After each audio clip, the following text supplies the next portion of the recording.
Hi, I'm Jonathan Weinberg, and this is Drawing with Fountain Pens. You don't have to be an artist to get something from this channel, but you do have to love fountain pens. For the benefit of our younger viewers, these are fountain pens. Yes? Fountain pens. Today I'm going to start a series where I talk about weird fountain pens. I actually very much like the idea of people doing things that are different and designing things that are outside of the usual and the normal. But sometimes things get too strange and they just become weird. Weird. Very weird. It's even weird for Tucson. And Tucson is the weird capital of the world. That seems to be the case, I think, with the Rotring Core Fountain Pen. Rotring goes back to 1928 and actually started out as a fountain pen company. In 1998, it was bought by Sanford, which itself was bought by Newell Brands, which is now this huge company. It owns Waterman and Parker and Sharpie. And, so it's a huge pen and stationery company. And also, by the way, owns Rubbermaid. And they no longer make fountain pens. Back in the early 2000s, they still did. I think of Rotring as being associated with, they're one of the companies that makes rapidographs. And back in high school and in college, I used to use rapidographs. And I guess they still make those. They're kind of technical pens that lay down very straight lines and can use India ink, but if anybody has struggled with a rapidograph, they tend to clog. I find them very difficult, or used to find them very difficult, but when you're doing very precise drawing and cross-hatching, they can be quite useful. Anyway, I think it's very clear that this pen, Rotring is a German company, and this pen was marketed for kids. As I've said before, although kids in the United States don't tend to use fountain pens, in Europe they have to use, still I think they have to use fountain pens when they're learning to write. And certainly in the early part of the 21st century, they were using pens. So this pen, I think, is competing with Lamy Safari and Lamy Next. This is a pen that I've talked about, which I think is really interesting, strange in its own way. The Lamy Smile, which is based on the Next platform, but it has this wheels that have these little icons that you can turn and then send secret messages to your friends. I suggest, this is called the Lamy Smile, and I suggested that doesn't seem like such a great idea to encourage kids to be fiddling with their pens while they're supposed to be writing. But nevertheless, it was put out there by Lamy, and it's a really interesting pen that I review elsewhere. But I think, again, that's the competition for the Core, and a lot of the ways it looks, which seems so strange, are meant to appeal to kids. Some people have said, in fact, that this pen reminds them of sneakers and looks something like sneakers. I mean,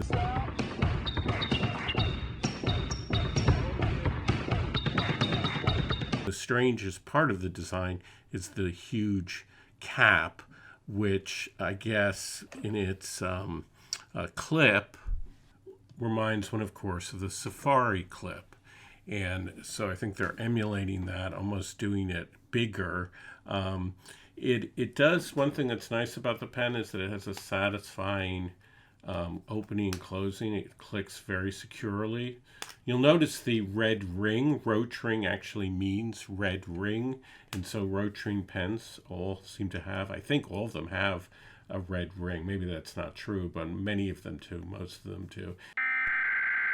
We interrupt our program to bring you this important message. After doing the video, I just realized that I think you're supposed to pronounce it Rotring, and therefore that means in German red ring, but also in English then it becomes a play on writing. And now back to your regularly scheduled program. It also, by the way, posts really securely and clicks when it posts. I like that. I think I like that that's the part of the pen that I think I like the best.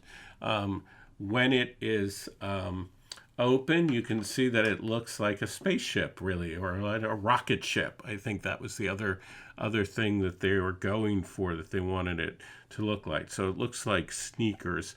This pen is called the Lyceum. That's its name. There were, supposedly when the pen first came out, and this is a great question, when did the pen first come out? I've determined that it has to, at least the version that I have, has to have come out after 1998, because it comes in this box, and it comes with very sort of weird, tinily written instructions about what all the different writing seems to allude to. It's kind of hard to make out what all this to make sense of all this. But this was definitely put together after the pen was bought by Samford, because it says so. So we know, therefore, that this pen was made after 1998. Now, it is, I suppose, possible that it was packaged in a different way before then, but I really think, from looking on the Googling it, and that it is somewhere around the year 2000 that it comes out. Now, one of the things that's interesting about that is that I think in 1999, Newell bought Rubbermaid, and I wonder whether there's some kind of synergy in terms of the use of rubber in the cap that might relate to this. In the 90s, there was a lot of talk about these huge conglomerates buying up different related companies for their synergy. And, that's just something that might occur to me, but it may have nothing to do with that. What's strange about the cap is the way in which it looks like you're supposed to grip it from the side, which would be odd for a pen. But that is just the peculiarity of the aesthetic. So this pen is called the Lyceum. So that's Lycium, which is the name of a kind of shrub. And some of the beans, I guess, that the shrub has, or vegetation, can be this color blue. So I suppose that's how they came up with the name. Lyceum also sounds like when it's spelled with an E, is a hall for teaching and lecturing, and there may be a kind of pun being played on that. Most of the titles of the models have names like titanium or ceridium that seem to relate to the color and suggest a kind of material, right? Almost sounding like almost like a radioactive material or futuristic material.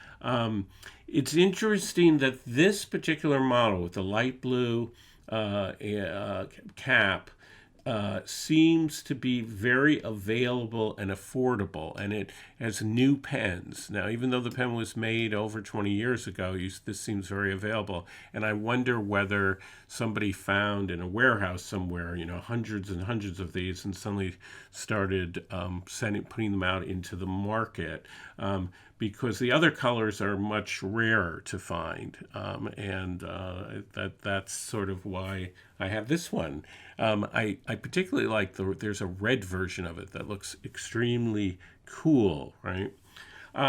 So one of the things that's peculiar about the pen is that it has all this writing on it that gives you sort of various instructions that don't necessarily make a lot of sense to me.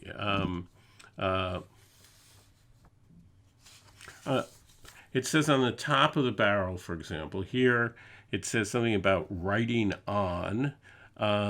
It also says here below, where there's a sort of ink window, it says force resource, which kind of relates, I think, to Star Wars. More about that later.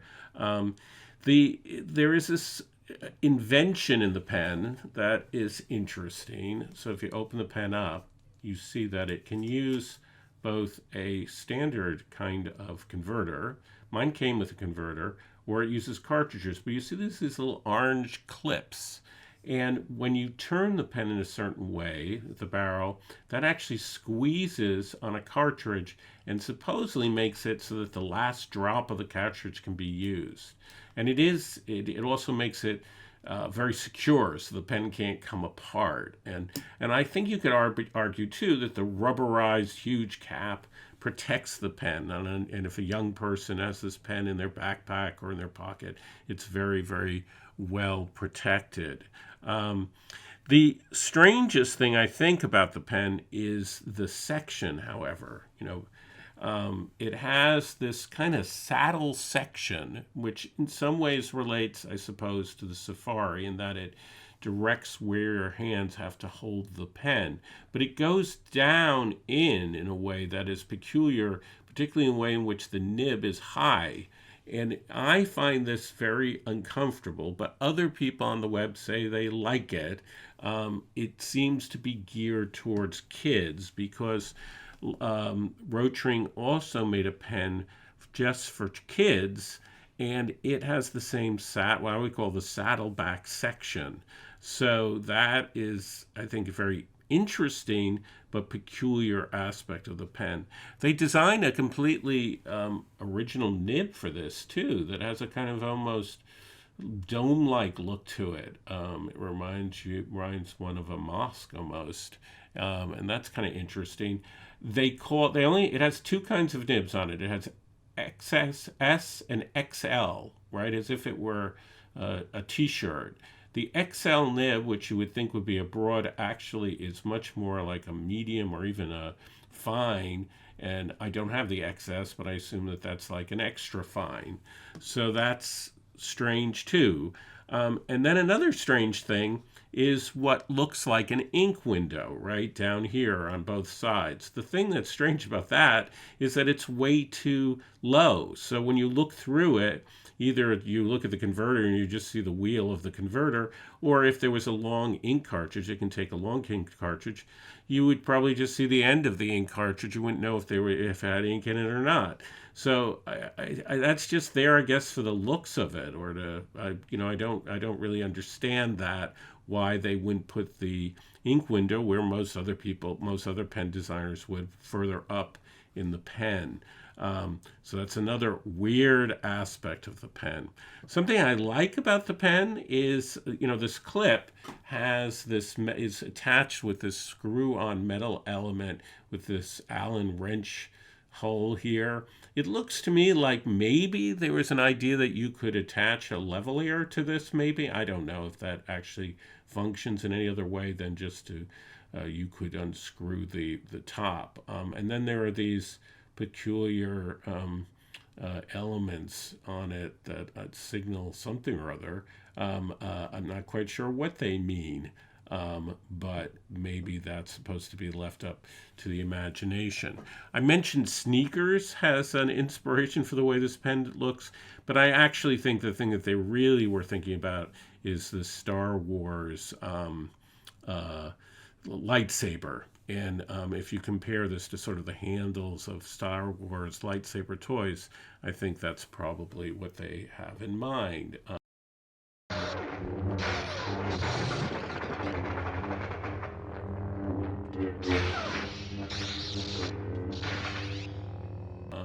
And so some people think this pen is incredibly ugly, some people think it's funky, some people think it's cool. I think the idea is to appeal to somebody who's like a 12-year-old, maybe. I'm not quite sure the age group, it doesn't seem to me like a pen that a 17-year-old would like so much, but maybe a pen that somebody who was really young, still learning to write, might like it, and think that it was different. My suspicion is that it wasn't a huge success, and in general, Rotring obviously did not have great success with fountain pens. Otherwise, I think they would still be making fountain pens. So I'm going to do a writing sample. I I did not find that it wrote. I found actually it wrote very poorly. Not Some people on the web seem to think that it's incredibly smooth and wonderful. Keep in mind that even though when I got the pen, it had never been used by anybody, it is still over 20 years old. So it is possible that just, in the box, the nib has gotten a little more difficult, a little more rougher. But I think the real problem for me is that it's very hard to hold the pen. It feels very, very uncomfortable to write with. But I feel like as a piece of sculpture, it is kind of cool. And I like sort of looking at it. I enjoy it. I enjoy things that don't follow the usual pattern. At least it's not the same old boring pen. So how does it write? This is the Rotring Lyceum XL. This is Waterman Serenity Blue, and the converter. This is Rhodia paper.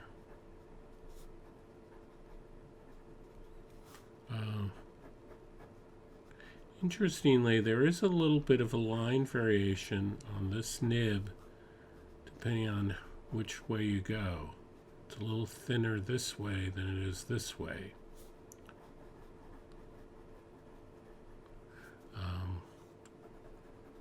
It's not super wet. I wouldn't say it's dry. The nib itself isn't scratchy, but I find that holding the pen with this strange saddleback section is very uncomfortable. So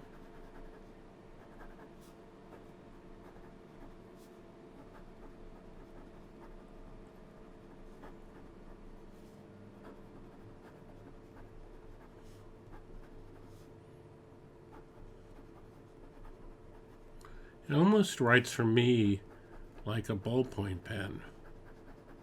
So I don't think it's a great writer, but that may be a function of the fact that even though it was never used, it was old. So there's one other thing that I should mention. When you use it with a converter, because of the shape of the section, it's actually quite hard to clean it off when you dip it in the ink. And you can still see that I had to really wipe the blue, and there's still a little bit of the blue here because it gets caught in this channel. And that to me is another design problem. At least you're going to use a converter.